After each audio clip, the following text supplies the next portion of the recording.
Hello everyone and welcome back to Let's Talk Kashrus, presented by the Kashrus Awareness Project in conjunction with Torah Anytime. Today I am privileged to be joined by Joe Flohr of Joe Flohr Events. Thank you for being here. Pleasure it's being an honor. here. I know you're an extremely popular party planner, and the truth is that party planning is very much part of what the Kashrus Awareness Project is I don't want to say focused on, but is emblematic of so much good that could be done in the field of kashrus when someone takes the initiative to make sure that an event or an entity or a company, a provider has proper supervision. And kudos to you, Joe Flohr Events is under a Mashgiach, from what I understand. Talk about, first of all, what your business is about. Tell us, for those who've never heard of what you do, and then talk about what prompted you to make sure that you have Mashgiach. Sure. The primary business is, most of my clientele is corporate accounts, meaning we work with, we do all kinds of events, holiday parties, conferences, hotels, training sessions, and then we have appreciation events, cruises, or expos, anything in the corporate field, from small to big. We could do appreciation barbecues to cruises to Florida, different states as well. All kinds of events. Sounds like a lot of fun, I would say. Yeah, it's a lot of fun. Do you enjoy what you do? I love it. Okay, I think you have to have a passion for it, right? Absolutely. Because so much of it is creativity, right? Thinking of ideas. Yeah, for sure. And I know some people out there, some of our viewers are going to say how the party planners have raised the bar and all that. We're going to leave the hashkafa part of it, and we're going to focus on the hashkacha part of it. Yeah, I do private events as well. But that's another part of the business. But it's all similar. So a lot of corporate, a lot of business. A lot of corporate. And Baruch Hashem, your schedule is full. Right. And so it's not for lack of phone calls that you decided to get hashkacha. What did you see that prompted you to say, you know what, Baruch Hashem, my business is growing, I'm growing in popularity, but I need a partner to make sure that everything I'm doing is betachlis hahider, on the highest level of kashrus. Yeah, so there's numerous things that made me get that. First, when I started, I wanted to do everything right. I believe you're starting a business, you want to scale it, you have to make sure everything is proper. You got insurance, you got workers' comp, and as I started, I realized that I don't want to have the liability of customers having any issues or any kashrus issues as well. So that was one thing in my mind I kept in mind. I didn't actually get one like the first month or two, but then I saw the kalkar and then the Manalpin story, a couple different things, and I spoke to few people in the kashrus industry, and they mentioned different things that happened, different stories, and I started realizing how important it is, and I was like, I have to do something about it, and I reached out to the Mashgiach until I actually got one. Now it's interesting, you mentioned the kalkar. So for those who may not be familiar, earlier this year, a kalkara came out signed by many rabbanim with regard to home-based businesses. Was it also party planners? Well? Yes, it did. But I know there was a tremendous focus on home-based businesses. Baruch Hashem, many people are making parnasa, and now with the power and the reach of social media, really people could just be operating independently, right? You put items on Instagram or different portals and platforms. And the business, very often it's not, they don't mean bad, people mean well, but sometimes they just grow faster than they anticipated, and before they know it, they have a full-blown operation, and they never got hashgacha, and things are working, and people are buying, so, Shalom Yisrael, everything seems to be working. Did you hear, you mentioned the Manalpin story, were there other specific revelations to you in your field of party planning that opened your eyes to the need for hashgacha? Once I started, then we had a Mashgiach on site.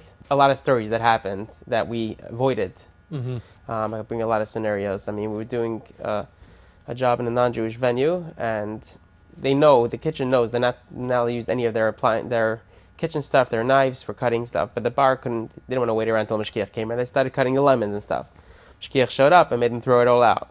But a regular person, most party planners are busy. Everyone's busy doing their thing. No one would have known where the lemons came from, who cut it down. They're using their own knives. That's just one story. I'm saying I have hundreds of stories. We did another event and also a non-Jewish venue, and the waiters were taking the forks to refill, and Mashgiach asked them where they get the cutlery from, and they said they got it from their own kitchen. So these things, if you're not like on site just supervising them and know what to look out for, then it's almost impossible to catch these things. I mean, I had a job that also they supplied a kosher bar.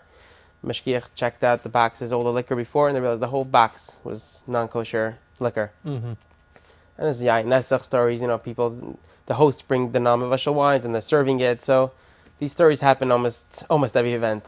So Now, I know this is an elementary question. Really, I should have asked it at the outset. But for those who may not be so familiar, what does a party planner do? Because you're not a caterer, right?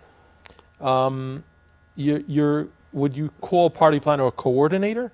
Is that So what? yeah, it's in sort essence? of a coordinator bringing all the parts together and facilitating. So sometimes you are the caterer, meaning in certain jobs you're having a caterer drop off the stuff and you're acting as the caterer, meaning So you didn't make the food, but you you're make serving. the food, But you're serving the food, you're renting the dishes, you're getting the staff, and you're presenting it to the client, to the customers, and serving it. There's so many different moving parts for a party planner. Party planner, first of all, has to conceive of the creativity, right? That's so much Correct. a part of what a party planner does. We're talking about decor and the different ideas and creative concepts and things like that. And then there's the actual coordination of getting the food, the drinks, like you mentioned. If you're having a mixologist bar or one of these Right. things, if you're having a sushi station, that's a separate Right. provider. Different Right. vendors, Different and then you have the vendors. rentals, you have the dishes, Dishes. the warmers, equipment rental, all these things could be And booking the venue as well, right? booking the venue, getting staff, getting decor, different entertainment.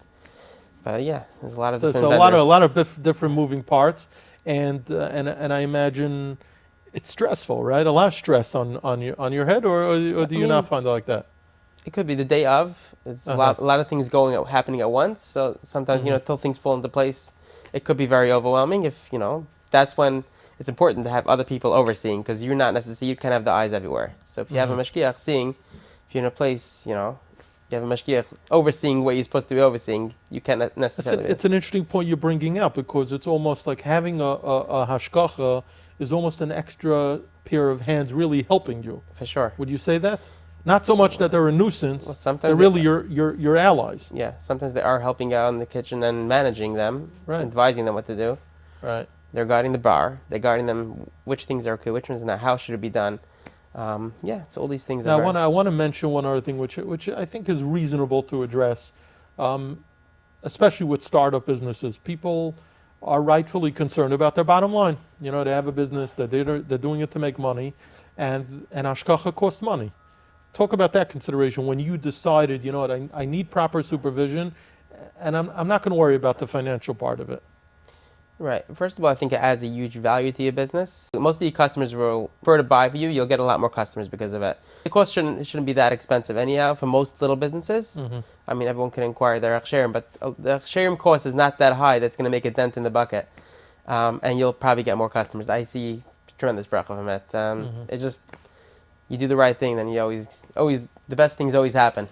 Listen, if that's your attitude, that if you do the right thing, then ultimately parnasas min hashamayim, then if that's your guiding principle, then you're definitely in good shape. And I would say that your customers are fortunate to be in your hands, because obviously you're going to be careful to the utmost, and we commend you for doing what you've done by taking on hashgacha, and wish you tremendous continued atzlacha. And Mir Hashem, in a future conversation, we'll get more into the nitty-gritties of how the supervision actually supervises what you do. But for now, thank you for joining us. You're welcome. Pleasure.